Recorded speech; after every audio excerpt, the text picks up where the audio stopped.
Hello, Epic 7 newbies. This is Suspect Amy, and I'm here to do a quick video about young Senya's side story. Not the story specifically, but the adventure minigame. I feel like my last few videos are just rants and complaints about Epic 7, but this side story adventure was probably the worst minigame content I've played in a gacha game.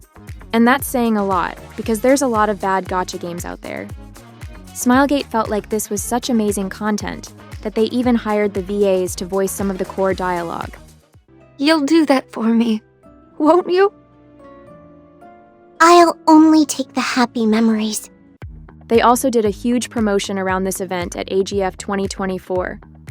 Epic 7 had a beautiful booth set up showing young Senya's story, along with cosplay models and a bunch of young Senya merch. As a sidebar, see what happens when you have anime characters in your game with unrealistic proportions? Your cosplay models are forced to wear these weird boob things, and it looks a bit unnatural. Anyways, where was I? Oh yeah, so a lot of this promotion booth was built around young Senya's event. It was a big letdown. This mini-game took way longer than any side content should ever take to get to the end, and it wasn't because the story itself was long, but because of just incredibly frustrating game design. My number one complaint is moving around the map, especially since so many of the quests are basically to go to this area, then that area, then back again. I think it uses the Ancient Inheritance engine, where you can only move a few steps at a time, and it really just wasn't fun at all. It's also a bit confusing on when you can walk through forests and when you can't. Sometimes you can, and sometimes you can't. I thought I could take a shortcut to some places so many times, but only to find out this is like one piece of the forest I can't walk through.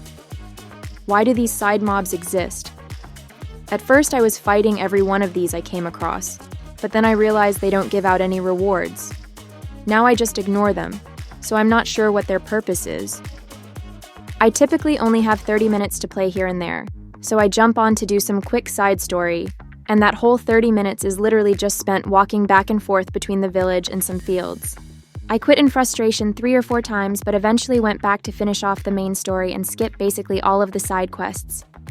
Usually when there's some annoying, repetitive thing in a gacha game, I will ask my 6-year-old niece to do it.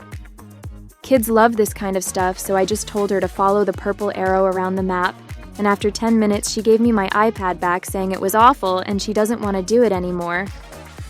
The field puzzles were okay, some got very frustrating. I did the Malagora level 3 puzzle like 20 times, I think. That was a total chore. There was one boss, the Radiant Harpy, that was extremely annoying. I fought it a dozen times before I finally realized you can soul burn 2 different skills. This is a mechanic that just doesn't exist in the game at all, but it's suddenly introduced in this boss fight. I wasted so much time on this battle, simply due to lack of information. So the pickle here is that the event is supposed to last several weeks. Smilegate didn't want all of the players to be done with it in a couple of days, so I think they arbitrarily slowed it down, so it can be played like a chapter every few days or something.